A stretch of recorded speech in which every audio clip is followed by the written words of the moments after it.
Shalom. اب ایمان امید کی ہوئی چیزوں کا اعتماد اور اندیکھی چیزوں کا ثبوت ہے۔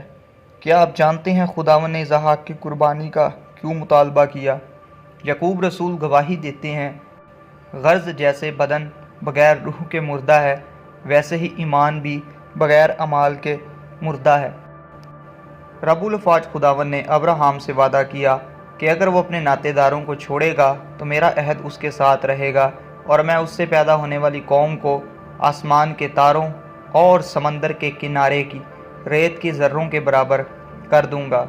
اور خداوند نے جب یہ عہد کیا، اب ابراہیم کو بھی جانچنے کی ضرورت تھی، اسی لیے خداوند خدا نے اسحاق کی قربانی کا مطالبہ کیا جو کہ اسے 100 برس کی عمر میں ملا تھا، کہ کیا ابراہیم اسے بھی خدا کی نظر کرنے سے دریغ کرے گا یا نہیں۔ اور جب ابراہیم اسحاق کی قربانی کے لیے تیار تھا تو خداوند کے فرشتہ نے آسمان سے آواز دی، لڑکے پر ہاتھ نہ چلا، کیونکہ دیکھ تیری قربانی قبول ہوئی اور تو خداوند کے فرمان پر ایمان لایا، اور ایمان ہی کی وجہ سے یہ اس کے لیے راست بازی گنا گیا۔ اور ابراہیم نے اس مقام کا نام یہوہ یری رکھا، کیونکہ وہاں پر خداوند نے اسے اس کا بیٹا بھی عطا کیا، اور قربانی کے طور پر ایک مینڈا جس کے سینگ جھاڑیوں میں پھنسے تھے اسے سوختنی قربانی کے طور پر وہاں پر نذر آتش کر دیا۔ سوختنی قربانی کا مطلب ہی یہی ہے کہ خداوند کے حضور پیش کرنا یا جلا دینا۔ یہ واقعہ کتاب مقدس میں بڑے خوبصورت طریقے کے ساتھ درج ہے، لیکن قرآن الحکیم میں اس سے تھوڑا سا فرق ہے۔ ان عزیزان من کے مطابق حضرت اسحاق کی نہیں بلکہ اسماعیل کی قربانی جو ہے وہ گزرانی گئی۔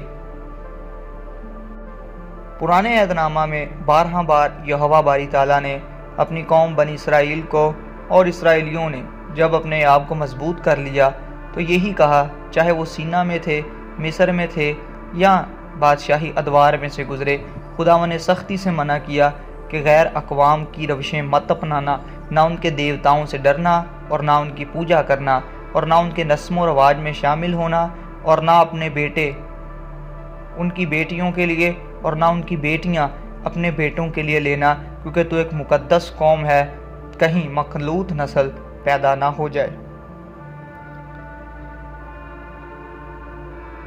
اور سلیمان بادشاہ جو کہ حکمت کا منبع اور ماخذ رکھتا ہے، وہ بھی اس جال میں پھنسا جب وہ اپنی ان بیویوں کا عشق کا دم بھرنے لگا جو غیر اقوام میں سے تھی۔ اور خداوند مسیح بھی اسرائیلیوں ہی کے لیے بھیجے گئے، نہ کہ غیر اقوام کے لیے، لیکن جب انہوں نے مسیح کے معجزات کے شور کو سنا تو وہ بھی ایمان لائے، جس طرح کہ سور فنیقے کی عورت۔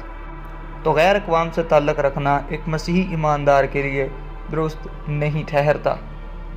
اب آپ کے ذہن میں سوال آ رہا ہوگا کہ اگر ہم تعلق نہیں رکھیں گے تو پیار، محبت، خلوص کس طرح ترتیب پائے گا؟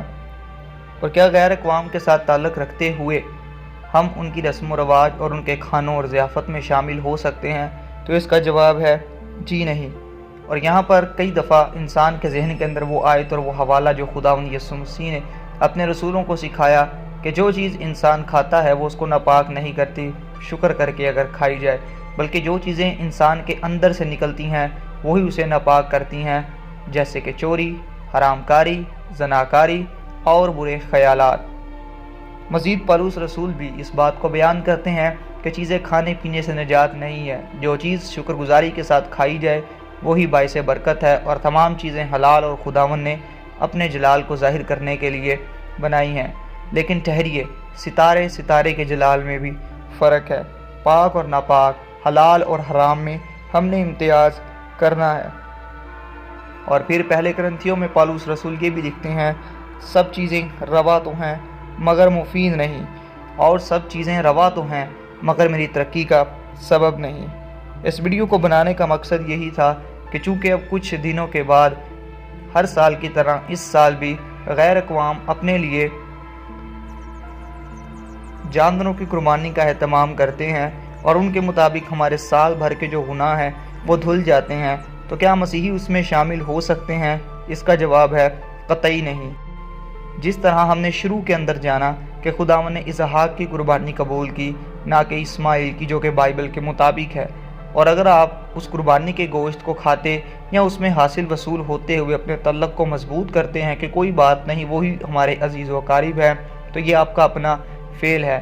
کھانا یا نہ کھانا، پاک یا ناپاک، حرام یا حلال، یا برکت یا لعنت، یہ بعد کی باتیں ہیں، لیکن ایک بات واضح طور پر اس ویڈیو کے ذریعے سے میں آپ کو سکھانا اور سمجھانا چاہتا ہوں، جس پر آپ غور کریں کہ اگر آپ اس قربانی اور اس ضیافت میں شامل ہوتے ہیں تو یاد رکھیے کہ اسحاق کی نسل میں سے مسیح مصلوب یسوع مسیح کی پیدائش ہوئی، جبکہ حضرت اسماعیل کی نسل میں سے حضور پاک اللہ کے آخری نبی، ان کی پیدائش واقعہ ہوئی۔ تو جب آپ اس قربانی میں شریک ہوتے ہوئے اسماعیل کی قربانی اور اس واقعے پر ایمان رکھتے ہیں تو گویا آپ مسیحی ہوتے ہوئے یسوع مسیح کی قربانی کو نظر انداز کرتے ہیں۔ ان باتوں کو غور کریے جو کہ ہمارے ایمان کی بنیاد ہیں۔ ہم اپنے زور سے یا اپنے تعلق سے یا اپنی میٹھی چکنی چپڑی باتوں سے کسی کو مسیحی نہیں کر سکتے، بلکہ یہ پاک روح کی وجہ سے ہو سکتا ہے۔ یہ پاک روح کی قدرت ہے جس کی وجہ سے پطرس نے جب کلام کیا تو جو غیر اقوام کے لوگ آئے تھے انہوں نے ایمان رکھا۔ وہ کسی بھی ضیافت یا ایسی محفل میں شامل نہ ہوئے، بلکہ وہ تعلیم پانے، رفاقت رکھنے، روٹی توڑنے اور دعا کرنے میں مشغول رہے۔ آج ہمیں بھی یہی ضرورت ہے کہ ان عمدہ اور لذیذ کھانوں کو چھوڑ کر اپنے اس خزانے کی تلاش کے اندر رہیں اور اس تاج اور سہرے کے لیے دوڑ میں دوڑیں جو کہ کبھی مرجھانے کا نہیں۔ اور جو لوگ ان میں شامل حال رہے ہیں یا رہیں گے، ان کو سزا کیوں نہیں ملتی؟ تو یہ خدا کا صبر اور اس کی تادیب ہے جو خداوند صبر کر کے سب کو ہر روز نجات کا موقع دیتا ہے۔ اور اگر ان سب باتوں کے باوجود ابھی بھی آپ کے دل میں کسی طرح کا شک و گمان ہے تو پہلا کرنتھیوں 10واں باب ڈیٹیل کے ساتھ پڑھ لیجئے گا، جہاں پر خداوند نے بت پرستی سے آگاہی سے متعلق اور ان تمام قربانیوں اور خدا اور شیاطین کے پیالے میں بہتر طریقے سے ہمیں سکھایا ہے۔ Thank you so much for watching this video. اگر آپ کو یہ ویڈیو اچھی لگی ہو تو پلیز اس کو لائک کیجئے گا۔ Stay blessed, be safe, stay connected, آمین۔